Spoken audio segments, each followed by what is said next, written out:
ভিক্ষা যদি করতে হয় ওই মাদ্রাসার শিক্ষকরা ভিক্ষা করবে, টাকা যদি উঠাতে হয় ওই মাদ্রাসার শিক্ষকরা বা ওই মাদ্রাসার যারা কমিটি বিন্দু আছে তারা ভিক্ষা করবে। তলবে আলেমদেরকে নিয়ে কোনো প্রকার ভিক্ষা, এমনকি দাওয়াত খাওয়ানো বাসাতে নিয়ে যাওয়া যাবে, এরকম ঐক্য হচ্ছে না, কেউ চেষ্টাও করছে না। তো সেক্ষেত্রে কাদা ছোড়াছড়ির মতোই আমার এই কথাগুলো, হোক কাদা ছোড়াছড়ি, সবই তো হচ্ছে এরকম।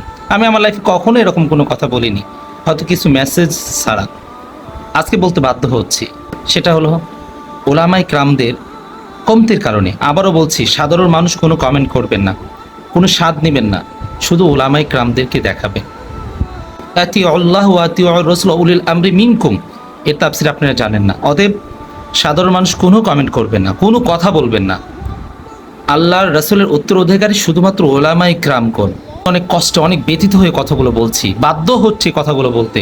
আমরা এক একজন এক এক গ্রামে, এক একটা মহল্লায়, এক একটা থানায়, এক একটা জেলায়, এক একটা বিভাগে, এক একটা রাজধানীর উচ্চ উচ্চ শিখরে আমরা বসে আছি, অথচ আমরা উদ্যোগ নিচ্ছি না যে আমরা সকল উলামায়ে কেরামদেরকে, সকল মাদ্রাসাগুলোকে, সকল মসজিদগুলোকে একত্রিত করি, একত্রিত করে সবাইকে একসঙ্গে বসে আমরা ঐক্য হব এইভাবে যে আমরা বাংলাদেশে কতগুলো মাদ্রাসার প্রতিষ্ঠাতা প্রিন্সিপাল রয়েছে, এই প্রিন্সিপালগুলোকে একত্রিত করে আমরা কিছু কাজ করব। কি ধরনের? প্রথমত, প্রতিষ্ঠানে একটা শিক্ষক নিয়োগ দেওয়ার ক্ষেত্রে আমরা সবাই মিলে ঐক্য হয়ে শিক্ষক নিয়োগ দেব, এবং শিক্ষক যখন চলে যাবে আমরা কিছু ওলামায়ে কেরাম পরামর্শ করে তাকে আমরা বিদায় দেব।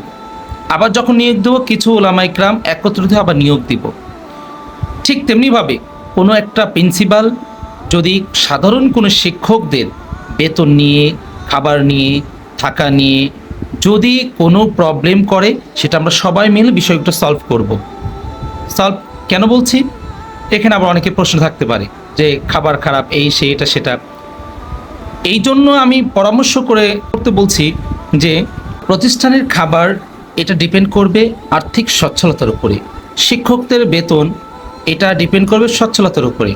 অ্যাকচুয়ালি যদি প্রতিষ্ঠান যদি মনে করেন এটা অসচ্ছল প্রতিষ্ঠান সে পরিচালনা করতে পারছে না, হয় প্রিন্সিপাল চেঞ্জ করেন, না হলে ওই প্রতিষ্ঠানটাকে বন্ধ করে পাশের আর একটা প্রতিষ্ঠানের সাথে সংযুক্ত করে দেন, দিয়ে ওই প্রতিষ্ঠানকে বৃদ্ধি করেন। আমার কথা মনে বুঝতে পারেননি।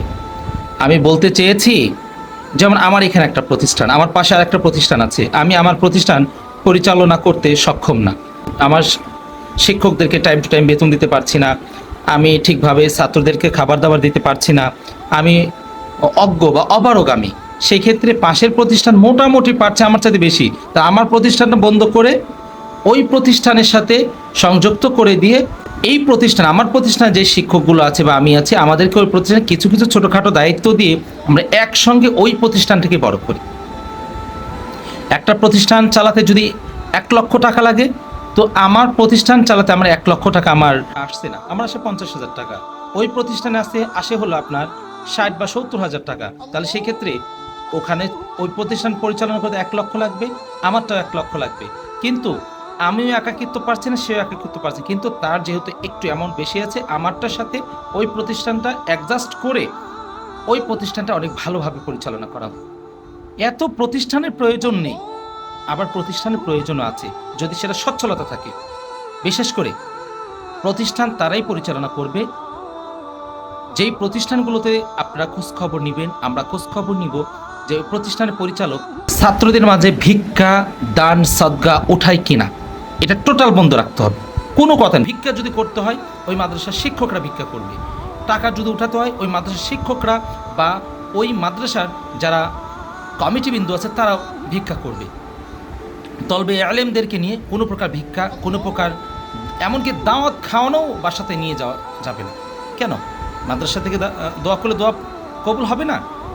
খুব বেশি বেশি এটা করতে পারে, আমরা কবরস্থানে যাব, কিন্তু কারোর বাসায় যাব না। কারোর যদি দাওয়াত খাওয়ানোর প্রয়োজন মনে করে, সে মাদ্রাসায় খাবার রান্না করে দিবে অথবা বাজার করে দিবে। আমরা এইভাবে যদি প্রতিষ্ঠানগুলো নিয়ন্ত্রণ বা পরিচালনা করতে পারি, ইনশাআল্লাহ একসময় আমরা পৃথিবীর মধ্যে খয়রুকুম মান তাআল্লামাল কুরআন ওয়া আল্লামা, যেভাবে কোরআনওয়ালা এবং পড়নেওয়ালা যেভাবে শ্রেষ্ঠ, প্রকৃত শ্রেষ্ঠ আমরা হতে পারবো। বর্তমান সবাই আমরা জানি, আজকে আমরা ওলামায়ে কেরাম আমাদেরকে হেয় প্রতিনিধি কেন করে? আমরা একটা জালসা হোক, ধারে ধারে ভিক্ষা করতে চলে যাই, সাপ্তাহিক মুষ্টি তুলতে ধারে ধারে চলে যাই, বাঁশ কালেকশন, পাট কালেকশন, ধান কালেকশন, চাউল কালেকশন। কেন? আরে ভাই, তুমি যদি প্রতিষ্ঠান পরিচালনা না করতে পারো তাহলে তুমি ছেড়ে দাও, অন্য একজন আলেমকে দিয়ে দাও। আমাকে আল্লাহ দুনিয়াতে প্রতিষ্ঠান পরিচালক হিসাবে আমাকে পাঠাননি যে তুমি দুনিয়াতে যাও, যে একটা মাদ্রাসা করে মাদ্রাসা তুমি পরিচালনা করো। আল্লাহ আমাকে দুনিয়াতে পাঠিয়েছে আমি যেন হালাল ইনকাম করে কোরআন হাদিস অনুযায়ী যেন নিজের জীবনকে পরিচালনা করতে পারি। হ্যাঁ, যদি আমার সচ্ছলতা থাকে তাহলে আমি করব, অন্যথায় এগুলো করে আমাদের অবস্থাটা নষ্ট করবেন না। আমরা দায়ী আমাদের অবস্থাটা নষ্ট করার জন্য, এর জন্য শুধুমাত্র আমরাই দায়ী। আজকে আমার ধারণ ক্ষমতা নেই, কে প্রতিষ্ঠান পরিচালনা করতে বলছে? আমি প্রতিষ্ঠান পরিচালনার কোনো প্রয়োজন নেই। যখন আমার ধারণ ক্ষমতা হবে তখন আমি প্রতিষ্ঠান পরিচালনা করব। আর যে কাউকে, আমার মতো যে কাউকে এই অদক্ষ, অযোগ্য, নালায়েক এরকম প্রিন্সিপালের মাধ্যমে প্রতিষ্ঠান পরিচালনা করতে দেওয়া যাবে না।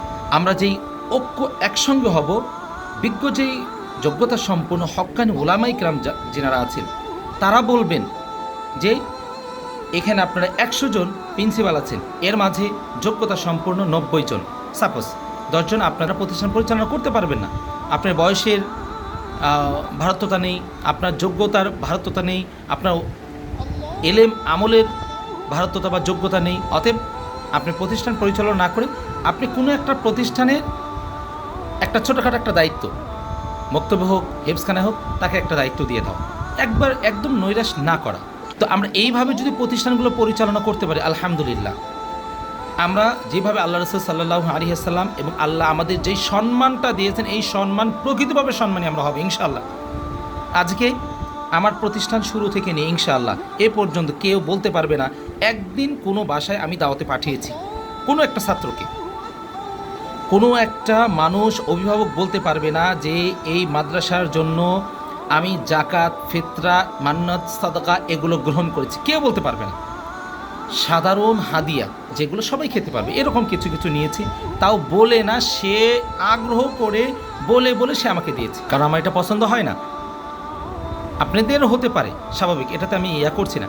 আমার বলার উদ্দেশ্য যে এতিমখানা যেখানে হবে সেটা মাদ্রাসার নাম না দিয়ে সেটা সরাসরি এতিম পরিচালনা কেন্দ্র বা এতিমদের থাকার জায়গা এরকম কোনো জায়গার নাম হবে, ওখানে মাদ্রাসার নাম হবে না।